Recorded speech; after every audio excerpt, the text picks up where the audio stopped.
Oi, pessoal, eu me chamo Isabelle Morilos Barancelli, eu sou vinculada ao Centro Espírita Fraternidade Espírita Esperança e hoje estou aqui com vocês para compartilhar um pouquinho uma reflexão.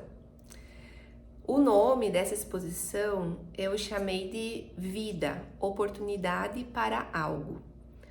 O texto que baseou essa reflexão foi o Fonte Viva, com o título Aceita a Correção. Então, o livro de Chico, e ele inicia dizendo a seguinte citação de Paulo: "E na verdade, toda correção no presente não parece ser de gozo, senão de tristeza, mas depois produz um fruto pacífico de justiça nos exercitados por ela." Quando nós compreendemos e lemos essa passagem, nos vem a indagação que o sofrimento, ele é inerente à vida. Os remédios amargos, que muitas vezes usamos essa expressão. Mas parece triste e pesado em um primeiro momento a gente ouvir essa afirmação e pensar por quê? Por que do sofrimento? Por que dessas dificuldades e correções no presente que nos fazem ter um fruto pacífico de justiça num caminho a por vir? Vamos iniciar o texto para podermos compreender a mensagem aqui proposta. A terra, sob a pressão do arado, rasga-se e dilacera-se. No entanto, em breve tempo, de suas leiras retificadas brotam flores e frutos deliciosos. A árvore, em regime de poda, perde vastas reservas de seiva, desnutrindo-se e se afetando. Todavia, em semanas rápidas, ela se cobre de nova robustez, habilitando-se a beleza e a fartura. Vão imaginando junto comigo. Então, a terra, a árvore. Agora o exemplo da água. A água, humilde, abandona o aconchego da fonte, sofre os impositivos do movimento e alcança o grande rio. Depois partilha a grandeza do mar.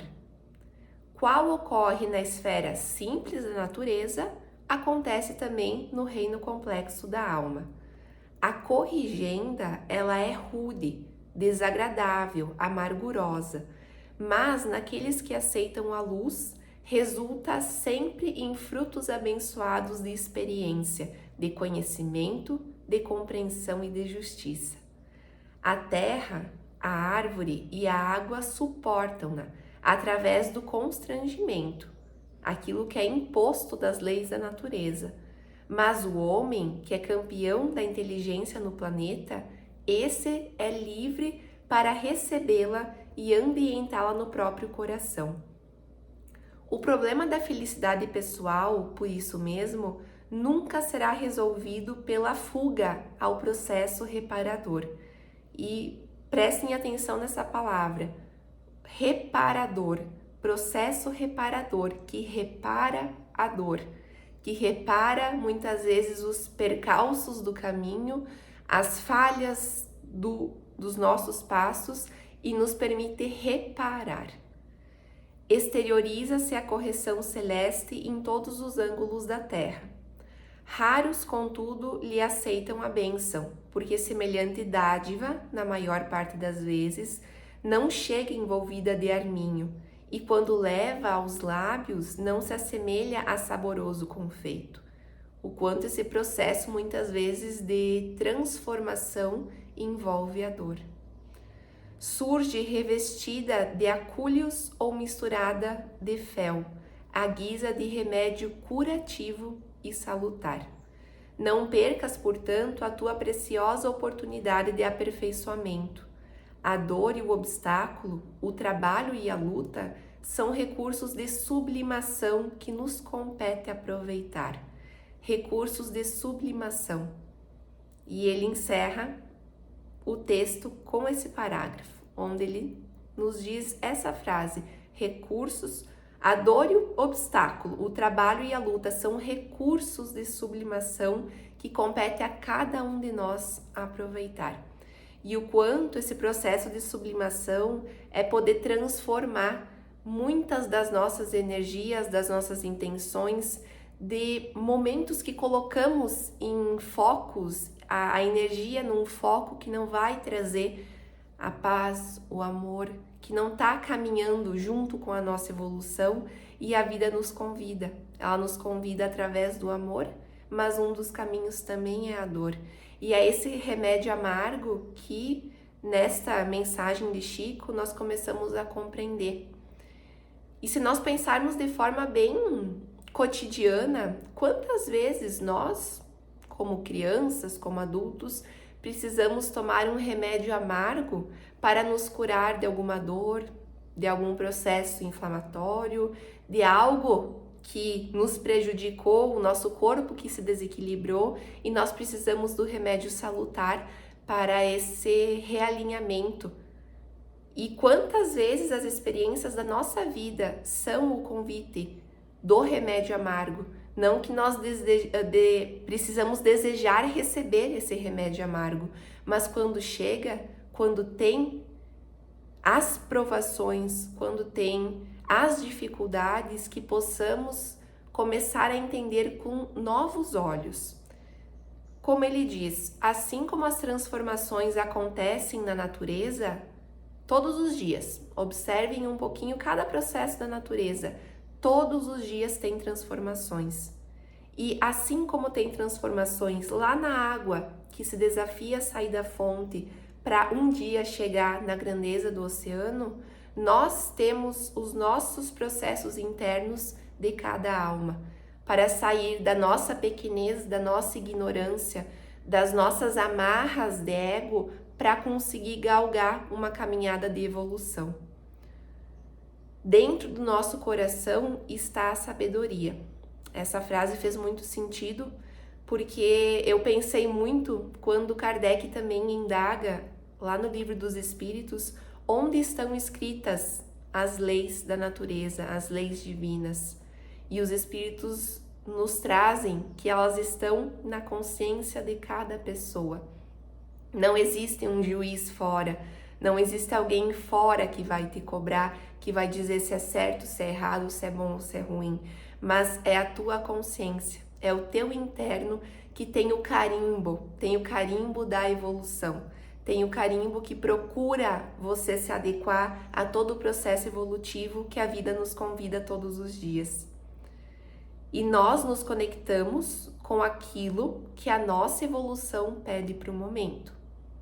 Tudo que chega, tudo que está na tua vida é por um propósito de crescimento. Você pode ter certeza. Por mais que no momento da dor nós nos sintamos em meio à tempestade, a sofrimento, a gente não quer. Não é o desejo da dor, mas é retirar a essência que convite a dor, que convite o sentimento, que convite a experiência está te fazendo. Eu tive um relato muito bonito de uma paciente, eu trabalho como psicóloga e no meu meio profissional, ela me trouxe que ela tinha descoberto um nódulo na tireoide e esse nódulo, o momento que ela teve a consulta com o oncologista, que ela ficou lá na sala de espera, esperando para ser chamada, ela disse que foi ali que teve uma virada de chave, para ela poder se questionar, o que eu estou fazendo da minha vida? Como é que eu estou vivendo os meus relacionamentos? Como é que eu estou vivenciando as coisas com os meus filhos, no trabalho? Como é que realmente está a vida? Porque ela está passando. Então, esse é um exemplo que me chamou a atenção de mostrar o quanto, às vezes, as coisas que vão acontecendo, as pessoas, as situações que chegam, é sempre uma batida na nossa porta. É sempre um convite de olha para ti, veja o que está faltando, veja o que você precisa melhorar, o que você precisa abrir mão, o que você precisa crescer. E eu anotei uma questão que diz assim, o que eu estou fazendo a cada dia para estar de frente a frente a essa minha consciência? Um ponto bem importante de nós compreendermos é que nós somos luz e escuridão. Tudo está no mesmo plano, a luz e a sombra. Nada é bom ou ruim, simplesmente é. Tudo anda lado a lado. Vocês já pensaram que muitas vezes, enquanto sociedade, nós aprendemos a distinguir isso é certo, isso é errado, isso é bom, isso é ruim, sempre colocando um juízo de valor sobre as coisas que acontecem. E todos nós fomos aprendendo a olhar para a sombra como algo ruim, mas compreender que a sombra, na verdade, é uma energia, é uma capacidade de ação que sim, muitas vezes se destina para um ato negativo que está contra as leis divinas e de harmonia, mas na sombra a gente tem força. E o quanto nós temos que aprender a integrar tudo aquilo que faz parte de mim, a parte luz, a parte sombra, porque nós não somos um ser de um lado só, nós não somos um ser de um lado, porque se você for pensar realmente, não existe um lado. Como eu disse no início, nada é bom ou ruim, só é. E nós precisamos começar a compreender essa afirmação. E quando nós compreendemos que a nossa consciência é a grande chave para direcionar o processo de luz, o processo de sombra, os potenciais, aquilo que ainda falta dentro de mim, é aí que eu consigo começar realmente a olhar para quem eu sou e a galgar o meu processo de autoconhecimento. No livro que André Luiz nos traz as seguintes frases de Chico, é muito importante porque ele diz assim: as criaturas ajudam as próprias criaturas. Nós nos ajudamos uns aos outros, independente do teu grau evolutivo, independente dos teus recursos, sempre um pode ajudar o outro, independente da situação que você estiver. E Deus age através das pessoas. O maior exemplo de transformação desse processo luz e sombra que nós podemos pensar foi quem trouxe a citação inicial desse texto, que é Paulo. Paulo, antes Saulo, como se intitulava, que foi o grande perseguidor dos cristãos, um dos líderes que mais matou pessoas como perseguidor e se transformou aquele que mais disseminou a palavra do Cristo e do amor.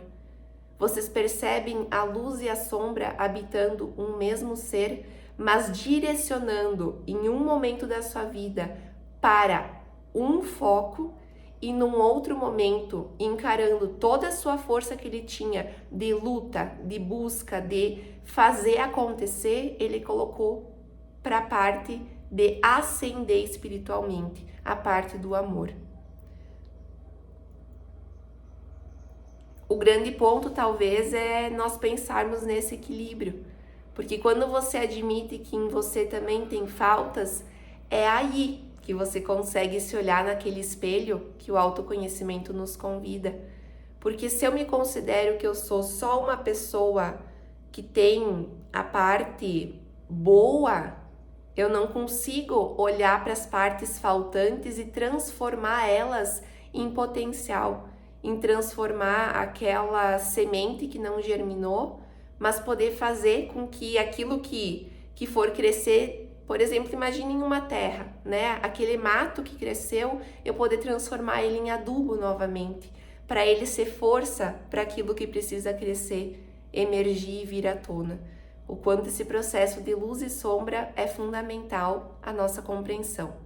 Tem uma história muito importante e que me chamou muita atenção, que é um conto antigo que narra uma breve história, uma breve mesmo, que diz assim: uma pessoa ela estava presa. Tinha grades à sua frente que impediam dela sair. Porém, atenção, nas laterais não haviam grades. Por que nós continuamos presos a processos que dependem das nossas mudanças internas para realmente construir algo de novo? Essa história me fez pensar o quanto há uma saída, há um processo de transformação interno que nós sempre somos convidados a vivenciar. Tem momentos que nós vamos ficar presos a algum processo, a comodismo, a medo de ser diferente? Tem, porque essa é a caminhada do ser humano. Mas quantas vezes, e esse fica o convite, nós estamos em lugares achando que aquela é a nossa condição, ou vendo uma situação sempre da mesma forma e a saída está na lateral. Aquela grade não me permitindo passar, mas eu preciso aprender a ver o meu cenário de uma forma diferente.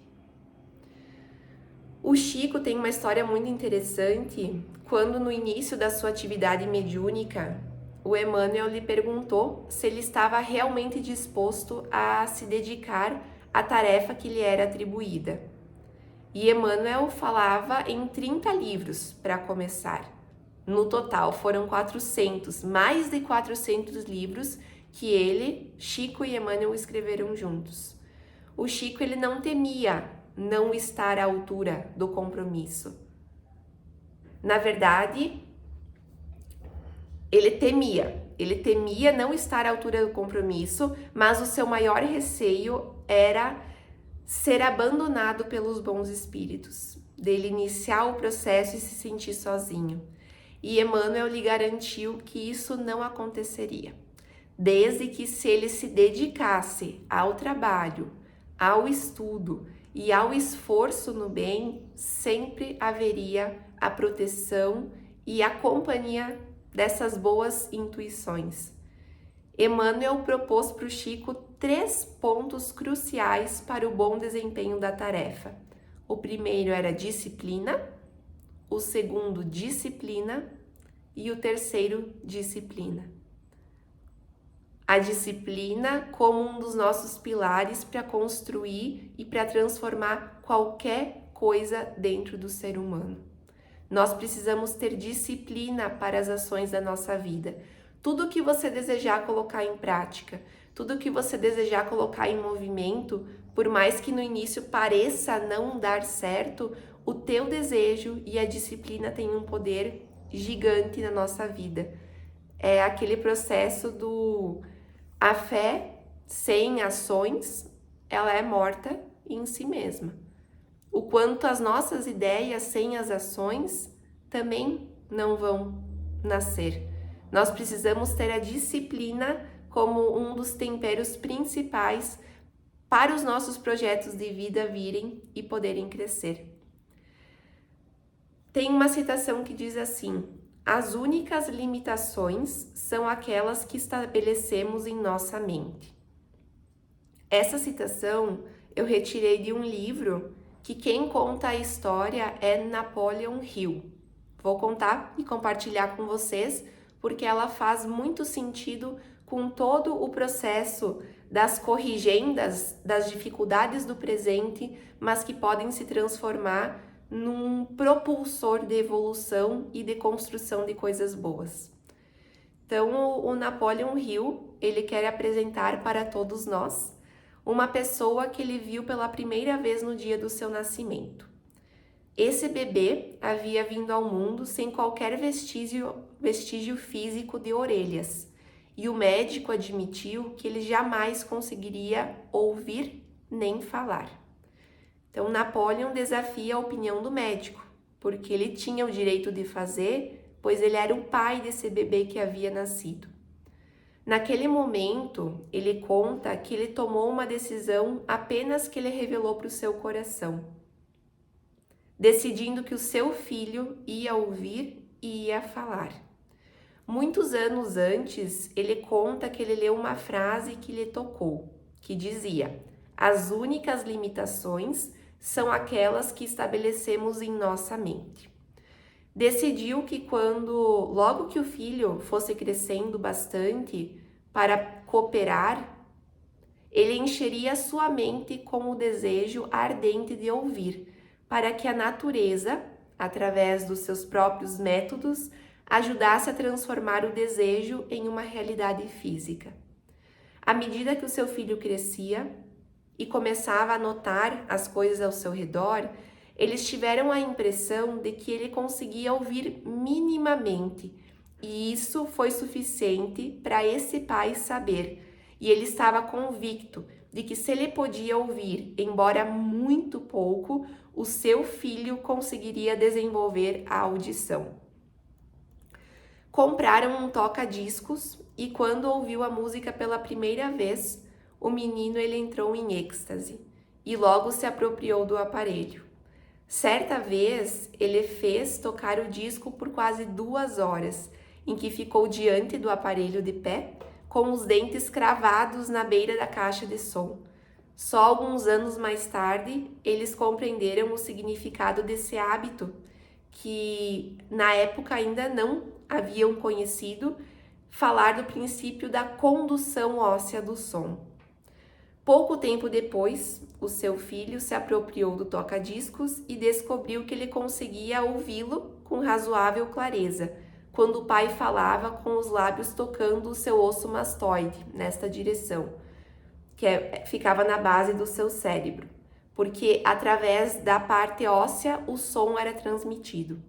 Essas descobertas deram os meios necessários para que ele começasse a realizar o desejo ardente de ajudar o seu filho a desenvolver aquilo que ele conseguiria. O desejo apoiado pela fé não conhece a palavra impossível. Esse pai, sabendo que o menino cada vez ouvia com mais clareza a sua voz, ele descobriu que ele gostava de ouvir histórias e assim este pai criou histórias destinadas a desenvolver nele a autoconfiança e a imaginação, com o desejo intenso de ouvir. Com isso, ele tentava plantar na mente da criança o pensamento de que a sua deficiência não era uma desvantagem, mas era um recurso de grande valor. Ele diz que, analisando a experiência, pôde afirmar que a fé depositada desse pai no seu filho teve muito a ver com um impressionante resultado que vocês vão saber daqui a pouquinho e que o filho jamais questionou o que o pai lhe dizia, dessa intenção e desse desejo e a confiança que o seu filho era alguém capaz também na parte da audição. Os pais desse menino começaram a notar que a audição gradualmente melhorava. E mais ou menos aos 7 anos de idade, ele deu a primeira prova de que a estratégia de trabalhar a sua mente começava a dar frutos. Insistia em vender jornais, mas a sua mãe não concordava, porque ela achava muito perigoso deixar esse menino sair na rua sozinho. E uma tarde, o menino ficou em casa, somente com os funcionários, pula a janela da cozinha e alcança o quintal e foi pedir emprestado 6 centavos para o sapateiro da vizinhança. Comprou alguns jornais e vendeu. E com a venda ele foi reinvestindo e vendendo mais jornais. E no final do dia ele tinha um lucro de 42 centavos. Ele saiu com 6 emprestado e ele conseguiu 42. À noite ele mostra o dinheiro à sua mãe, que pega as moedas e chora, porque a emoção vem à tona do quanto esse filho estava ciente de que a deficiência não era uma situação que iria, na verdade, bloquear o potencial e tudo o que esse menino podia vir fazer no mundo. O Napoleon diz que o seu filho lhe ensinou que as deficiências elas podem ser aceitas como obstáculos e usadas como desculpas, ou consideradas degraus a serem cavalgados rumo a uma meta estabelecida.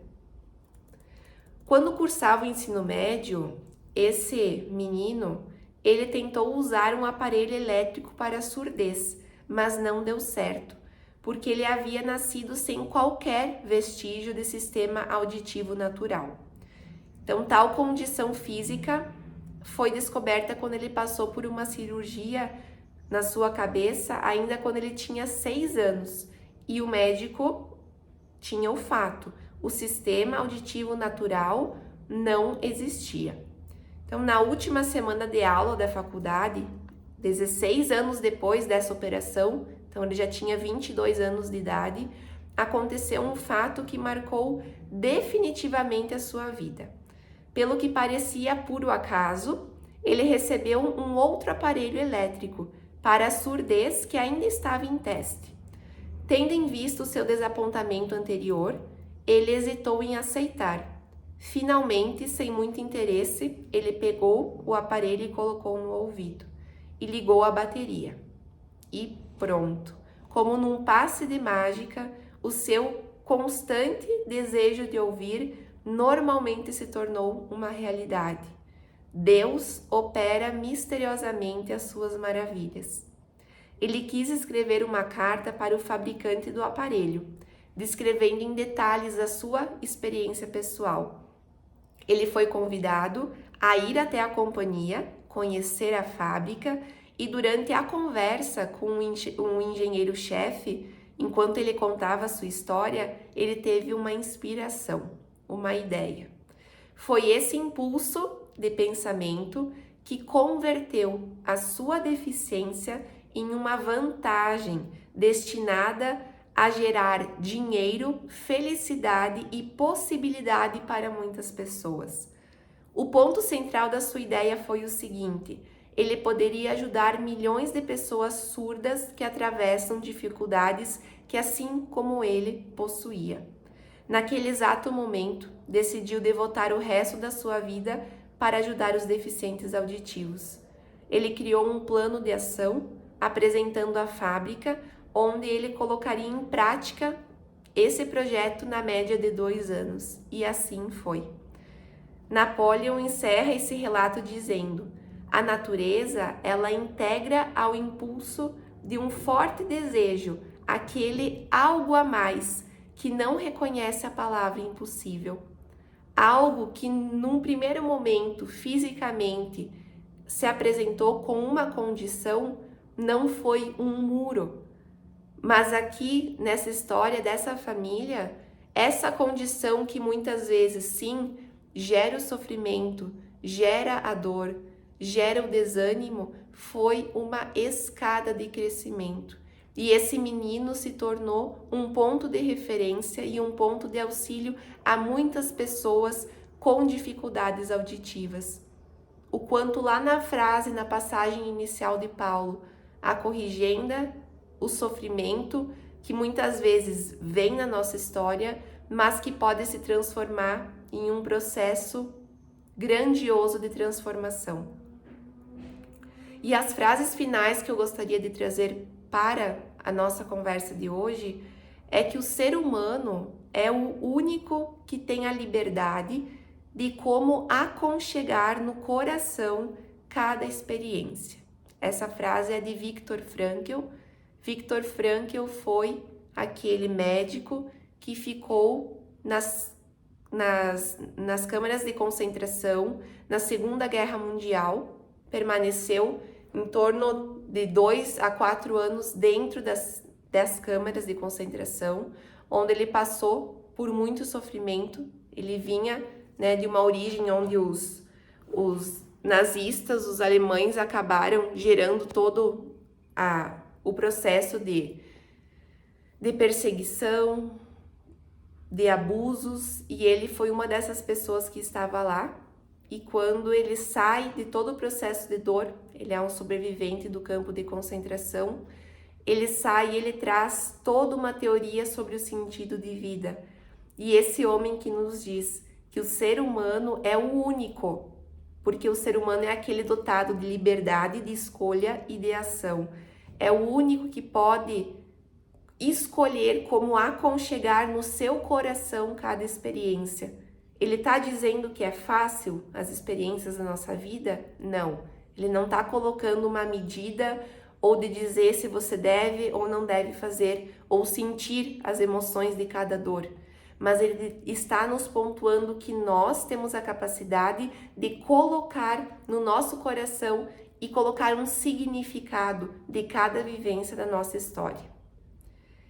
E o título desta exposição que eu quis trazer hoje para vocês partiu de uma frase de Hebel que diz: a vida não é algo, mas é a oportunidade para algo.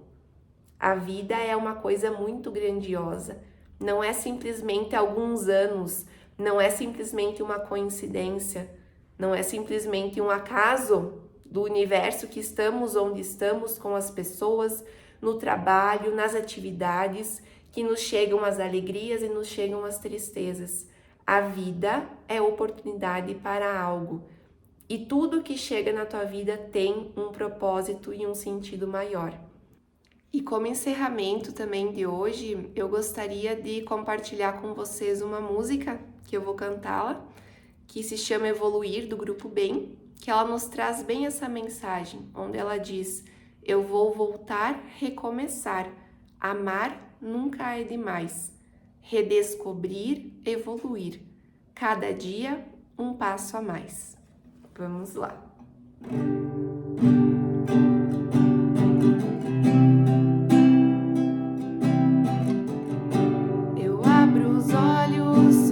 Será que aconteceu? Pessoas ao redor de alguém, e esse alguém sou eu. Às vezes é difícil de entender essa chegada. A bagagem pode estar um tanto leve ou pesada. São diversas estações, apesar de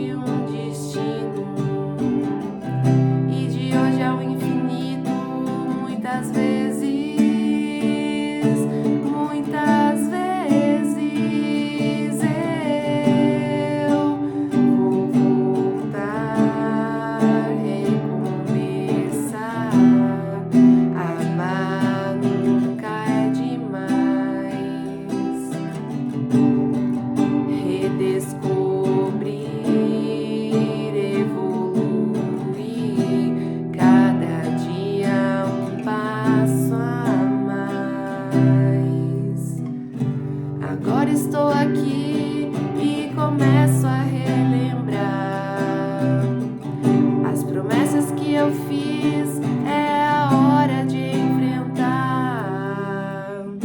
Pessoas vêm e vão, observo a caminhada. Umas passam tão tranquilas, outras tão desinformadas. E a vida é feita assim, partidas e chegadas. Hoje sei que estou aqui, mas em breve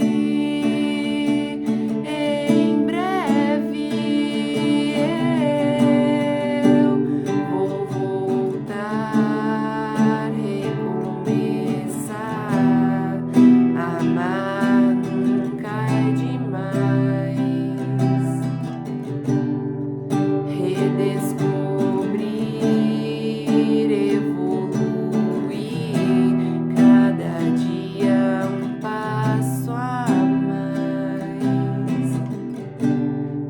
Estou aqui e começo a relembrar. Muito obrigada e até breve.